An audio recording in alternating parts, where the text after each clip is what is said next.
The National Center for Victims of Crime would like to thank the John D. and Catherine T. MacArthur Foundation for their support in creating this video series. During this video series, you'll be hearing the stories of 3 individuals with a lived history of victimization and incarceration. Warning: the following video contains interviews outlining graphic accounts of sexual abuse, drug use, self-harm, and violence. In the previous videos, we made the connection between victimization, trauma, shame, coping mechanisms, and the behaviors that can lead to incarceration. In this video, we want to focus more on what comes next. However, before we do, it's worthwhile to return to that blurry line between victim and offender. To do that, let's start with everyone who's not incarcerated. The lifetime prevalence rates of PTSD, that is, individuals who at some point in his or her lives have been diagnosed with PTSD, is approximately 6.8%. However, that number can be a bit misleading, since the rates of PTSD in men have been reported to be approximately 3.6%, but the rates in women are approximately 9.7%. The gender differences are beyond the scope of this presentation, but let's assume these estimates are generally correct. Research conducted in 2014 found that 30% of males who were incarcerated in jails met the criteria for PTSD, and 60% of those same incarcerated males met the criteria for a lifetime diagnosis of PTSD. Those rates are 10 to 16 times higher than the national average for males who are not incarcerated. The same is true for women. The rates of lifetime diagnosis of PTSD for women who are incarcerated is approximately 5 times higher than it is for women in the general population. And the rates of attempted suicide amongst female inmates who have a history of sexual or physical abuse are over 7 times higher than the rates in the general population. So, again, that line between offender and victim is not what a lot of people think it is. It's blurry. And as we will see, Lisa and Richard's experiences are consistent with these statistics. So I ended up going to prison, and I knew that that was the biggest fear that I had to face because I had never been there before. But when I got there, all I saw were hundreds and hundreds of women who were in jail either on mental health medication, in there for life, or for long terms for nonviolent crimes that they had committed, and a lot of them were based on them being a part of either domestic violence or drug and alcohol abuse. Richard began facilitating a group for male offenders while he was incarcerated. Out of nowhere, this really big guy started talking about his experiences of sexual abuse. And, he didn't use that language, but he was saying this happened to him and he was grabbed and he was touched by this guy. And he says, I never told anyone. Then he said, and he started talking. And he says, and the only time I felt normal is when I was violent. And when he said that, that's when it kind of like really hit me. And I was like, holy cow, I remember that. And it's not just the fact that the vast majority of offenders have history of victimization and trauma. The trauma can continue during incarceration through institutional violence or, like in Richard's case, through the actions of correctional officers. I ended up spending the majority of my time at 16 in the hole, being isolated in a unit all by myself because of an incident where I kind of lost it, where I was asked to strip, and the guard made like a sexual joke and like touched me, not in a sexual way, but I just felt his body touch me, and I lost it. And next thing you know, there were like 20 guards just like jumping up on me. Yeah.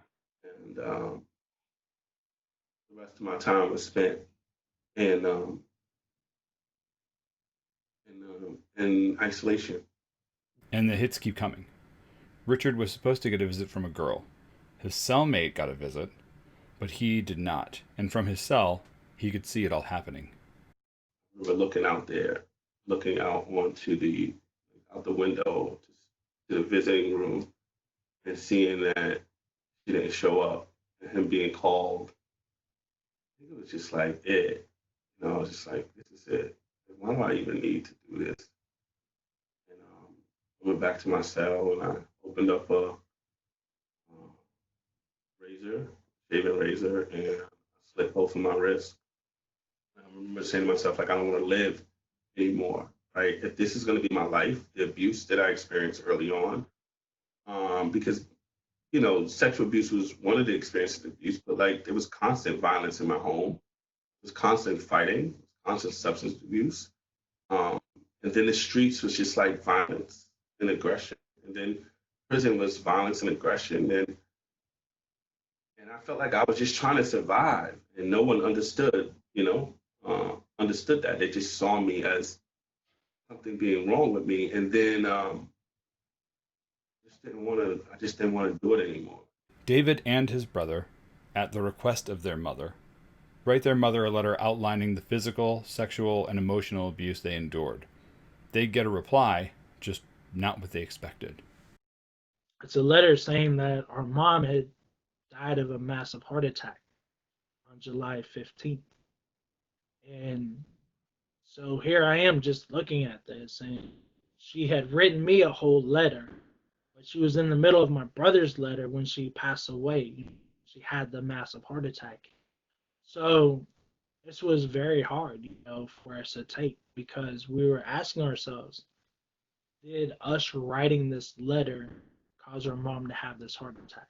Was it too much for her to take? I had a burning question for all three interviewees. Lisa, David, and Richard are all doing well and have experienced some level of success. Since that's the case, isn't that evidence that the criminal justice system and the services provided within the system work? That since 1970, our prisons have not been about rehabilitation. Our prison system have been about retribution, incapacitation, and deterrence. I remember reaching out on so many levels, like, help me, I need help, and never having anybody there. And that was not an easy journey. It didn't have to be easy, but it didn't have to be so ridiculously complicated. That's not a success story. That's not something that a human being that has suffered from the beginning and became a product of her environment or of an environment that offered what I took to me.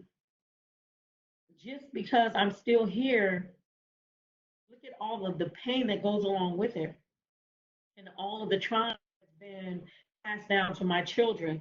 That's not a success story. It's not that the system worked, it's that it's a testament of human will, like exercise its ability to do good and like be nurturing and caring and compassionate, even under the most like dehumanizing circumstances where they. Lisa, David, and Richard all reported getting help. It may have been religious belief, therapists, or the support and assistance of other inmates. But why do they all still feel that the system failed them? Any correctional institution has to deal with a host of inmate issues and needs, including everything you see here, with the approximate percentages of inmates who experience these issues. However, as we know, the largest groups of inmates are those with histories of victimization and trauma. Nearly every correctional facility has policies and procedures put in place for all of the issues that are highlighted. However, since individuals with a history of trauma represent the largest group here, with the notable exception of inmates who struggle with addiction, trauma-informed services need to be part of the continuum of care for any facility. If not, one of the single largest groups of individuals is getting missed. Let's say this circle represents all the available resources dedicated to addressing issues in a correctional facility. We know that around 85% of incarcerated individuals have issues with addiction, and addressing those needs would take up most of the available resources. However, we know that not all the individuals with issues stemming from addiction are being treated for those issues. We also know that there are other issues, as we've discussed, that at times overlap, like medical concerns, male and female inmates with severe mental illnesses, dental concerns, suicidal ideation, vision, hearing, and pregnancy, just to name a few. And these are all valid issues that need to be addressed. But that doesn't leave a lot of room for people who need services related to victimization and trauma. What if we flip the script? What if facilities rethink how they address trauma and consider services related to victimization and trauma when planning budgets? We know that a significant portion of addiction is driven by victimization and trauma, so our efforts there kind of pull double duty. A lot of the resources dedicated to suicidal behavior, like in Richard's case, would also be addressed. And there would still be enough resources left over for the medical, dental, hearing, vision, and pregnancy related concerns that institutions must address. But these policies can be a difficult sell, especially in tough on crime election platforms. Elected officials should be urged to consider the role of victimization and trauma when addressing the needs of inmates as a potential and viable path to decreasing recidivism. So, where does that leave us? We have a child who is victimized at an early age. Like when I was growing up, I remember just crying and saying, I just want to be normal. I just want to be normal. Who does not get the emotional support required to deal with the victimization and instead is ignored or mocked. Like I feel like I'm going back to that child before all of that stuff happened to me. And I remember actually grieving, like really grieving, which I'd never had the chance to do, grieving the loss of my innocence, loss of my childhood because of the trauma. And I remember crying for days. Who experiences shame as a result and believes that there's something wrong with them, which can be hard to understand if you've been raised in a supportive environment. I can tell you something, but it's not going to register because you don't have that lived experience to put it next to. So somebody who has never experienced that, who has never experienced fear in that way, can't comprehend what someone is experiencing while they're being abused. We have a child who, in the absence of adults teaching them how to cope, finds their own coping mechanisms and means of escape. I remember how I was constantly trying to prove myself, and it got to a point that the times that I felt the most free of the burden of trying to prove myself or of feeling like, I was less of a man is when I was violent, when I was aggressive. Then, the chosen coping mechanism causes social and educational problems, reinforcing the idea that the child themselves is the problem. Like you really want something better, but you don't know what that looks like or what that is. Which drives the individual to further embrace the problematic coping mechanisms. And as I really reflected deeply on it, it was like these were things that no matter how quote unquote deviant or maladaptive or abnormal they look, uh, they were behaviors that made me feel good about myself. And this all piles up. And without the emotional support, education, and social network, in addition to coping mechanisms that involve drugs and alcohol, the individual finds themselves engaging in behaviors that often lead to arrest. I remember feeling totally humiliated. And this happened like Christmas. I remember spending Christmas in 4-point restraints, with like a gown on with no underclothes, just like a paper gown. And, like Lisa's mother with her addiction and abuse, like David's father with his PTSD and mother with addiction, and like Richard's mother and her addiction, this cycle, if left unbroken, has a clear generational impact. And every now and then, those conversations are coming up and comments are made to remind me of who I was and how I do not have the right to talk about this or that. And then every now and then, a conversation will come up where they say, I'm really proud of you, Mom. You've done such an amazing job. There's some really amazing things happening in your life, and so on. But when I look at my babies, and my children, I see babies. I see the 10-year-old, the 8-year-old, the 7-year-old. I see that child still broken because of my behavior and because of what I did. And that reminds me every time of who I was and how I live my life and how I'm still not that far from that. then along that journey, I still didn't even know how to be stable because of the fears that I suffered from when I was a kid. In sobriety, I must have moved about every 6 months out of beautiful, well established homes where I had unpacked, and they seemed to get bigger over time.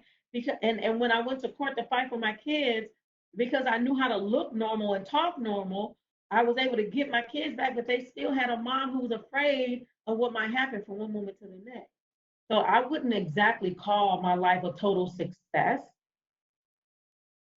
It's just that I'm constantly fighting to overcome my fears. And that brings us to the end. Armed with a new understanding and a clearer picture of the complexities of the world we live in.